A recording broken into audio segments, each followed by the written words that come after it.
هو المغرب يا جماعة عنده كام منتخب؟ عشان تقريبا الواحد كبر وبيخرف.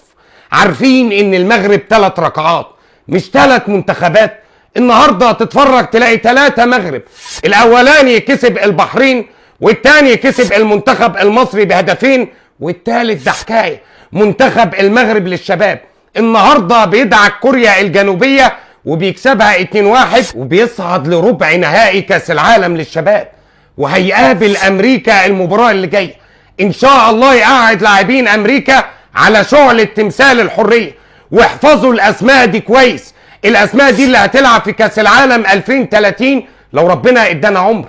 الراجل اللي اسمه عثمان معمة الجناح اليمين بتاع المنتخب المغربي، وياسر الزبيري وعلي معمر وزهواني الباك الشمال وحارس المرمى يانيس بن شاوش.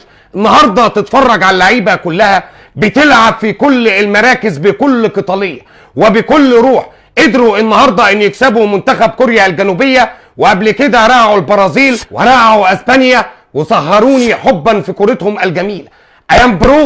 ايام برود يا اشبال الاطلس، وباذن الرحمن تحققوا البطوله عن قريب.